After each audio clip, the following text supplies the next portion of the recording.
God bless, ಇಬ್ರು ಒಳ್ಳೇದಾಗ್ಲಿ, ಹೊಸ ಇದಕ್ಕೆ ಕಾಲಿಟ್ಟಿದ್ದಾರೆ. ಸೊ ದೇವ್ರು ಒಳ್ಳೇದ್ ಮಾಡ್ಲಿ.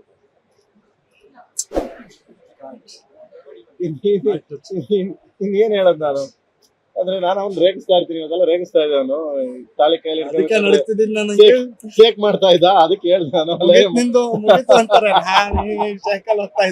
ಅಲ್ಲ, ನಮ್ದೇನು 16-17 ವರ್ಷ ಆಯ್ತು, ಮುಗಿತು ಗುರು, ಇನ್ನಿನ್ ಶುರು ಆಗಿದೆ.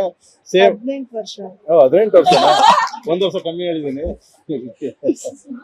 ನಿನ್ ಶುರು ಆಯ್ತು ಅಂದ್ರೆ ಅಲ್ಲ, ಇಲ್ಲ ಸ್ವೀಟ್ ಅಪ್ಪ, ಪಾಪ ಆತರ ಏನಿಲ್ಲ. ಇಲ್ಲ, ದೊಡ್ಡ ಮನಿ ರಕ್ಷಿತಾನ ಹೆಸರಿದೆಯಲ್ಲ, ಅದು ಯಾವತ್ತೂ ಲಕ್ಷ್ಮಿ ಇದ್ದಂಗೆ ಗುರು. ಮುಟ್ಟಿದೆಲ್ಲ ಚಿನ್ನ, ಮುಟ್ಟದಲ್ಲ ಅಂದ್ರೆ ಮೈ ಮೇಲೆ ಇದೆ ಚಿನ್ನ ಅಂತಲ್ಲ. ಈಸ್ ಹಾರ್ಟ್ ಇದೆಯಲ್ಲ, ಅವರ ಹಾರ್ಟ್ ತುಂಬಾ ಒಳ್ಳೇದು. ಹಂಗೆ ಇನ್ನೊಬ್ರು ನಮ್ಮ ಫ್ಯಾಮಿಲಿಗೆ ರಕ್ಷಿತಾ ಎಂಟ್ರಿ ಆಗ್ಯಾರ.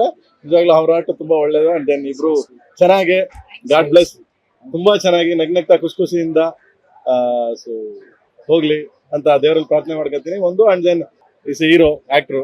ನಾನು ಮತ್ತೆ ನಮ್ಮ ಮೇಡಮ್ ಮದುವೆ ಆದಾಗ ವಿಷ್ಣು ಸಾರು, ರವಿ ಸಾರು, ಅಂಬರೀಷ್ ಅಣ್ಣ ಎಲ್ಲ 3 ಜನ ತ್ರಿಮೂರ್ತಿಗಳು. 3 ಜನ ಈ ಟೈಮಲ್ಲಿ ನೆನ್ಸ್ಕೊಳ್ಳೇಬೇಕದ್ನ. ಮನೆಗೆ ಬಂದ್ವಿ, ಜಯನಗರ ಮನೆಗೆ ಬಂದ್ಬಿಟ್ಟು ಕೂರ್ಸಿ ಎಲ್ಲಾರು ಇದ್ರು. ನನ್ನನ್ನ ಇವಳನ್ನ ಕೂರ್ಸಿದ್ರು. 3 ಜನ ಕೂರ್ಸ್ಬಿಟ್ಟು ಹೇಳಿದ್ರು, ನೋಡು ಅವನು, ನೀನು ಆಕ್ಟ್ರು, ಅವನು ಡೈರೆಕ್ಟ್ರು.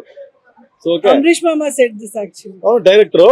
ಸೊ ಅವ್ನು ಎಲ್ಲಿ ಏನೇ ಮಾಡಿದ್ರು ನೀನ್ ಸಪೋರ್ಟ್ ಇರ್ಬೇಕು. ಮನೆ ಹೊರಗಡೆ ಹೋದಾಗ ಬಿಟ್ಬಿಡು ಅವನ್ನ, ಮನೆ ಒಳಗಡೆ ಬಂದಾಗ ಹೊಸ್ಲು ದಾಟಿ ಹೋದಾಗ ಬಿಟ್ಬಿಡು. ಅವ್ನ್ ಕ್ರಿಯೇಟಿವ್, ಅವ್ನ್ ಪ್ರಪಂಚ, ಅದು ಸಿನಿಮಾ ಪ್ರಪಂಚ. ಒಳಗ್ ಬರ್ತೀವಲ್ಲ, ಒಳಗ್ ಬಂದಾಗ ನಂದು, ನನ್ ಗಂಡ, ನನ್ ಸಂಸಾರ, ನನ್ ಮನೆ ಅಂತ ಇಟ್ಕೋಬೇಕು. ಯಾವತ್ತು ಹಿಂಗೆ ಬದುಕ್ಬೇಕು, ಅವಾಗ್ಲೇ ಲಾಂಗ್ ಲೈಫ್ ಕಂಡ್ರೆ ಅಂತ. ಅದೇ ಮಾತನ್ನ ಸೇಮ್ ಒನ್ ಅಂಡ್ ಓನ್ಲಿ ಆ 3 ಜನ ತ್ರಿಮೂರ್ತಿಗಳು ಕುತ್ಕೊಂಡು ಹೇಳಿದ ಮಾತನ್ನ, ಅಂಬರೀಷ್ ಅಣ್ಣ, ರವಿ ಸಾರು ಮತ್ತೆ ವಿಷ್ಣು ಸಾರು 3 ಜನ ಹೇಳಿದ ಮಾತನ್ನ ಸೇಮ್ ನಾನು.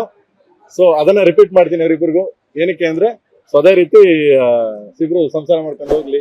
ಅಂಡ್ ದೆನ್ ಅವನು ಆಕ್ಟ್ರು, ಹೋಗ್ತಾನೆ, ಕೆಲಸ ಮಾಡ್ತಾನೆ, ಯಾವುದೇ ಏನೋ ತೊಂದರೆ ಆಗದೆ ಖುಷಿಯಿಂದ ಇಬ್ರು ಇರ್ಲಿ ಅಂತ ದೇವರಲ್ಲಿ ಪ್ರಾರ್ಥನೆ ಮಾಡ್ತೀನಿ. ಲೇಟೆಸ್ಟ್ ಹಾಗೂ ಇಂಟ್ರೆಸ್ಟಿಂಗ್ ಸುದ್ದಿಗಳಿಗಾಗಿ ಬಾಸ್ ಟಿವಿ ಕನ್ನಡ ಚಾನೆಲ್ನ ಸಬ್ಸ್ಕ್ರೈಬ್ ಮಾಡಿ.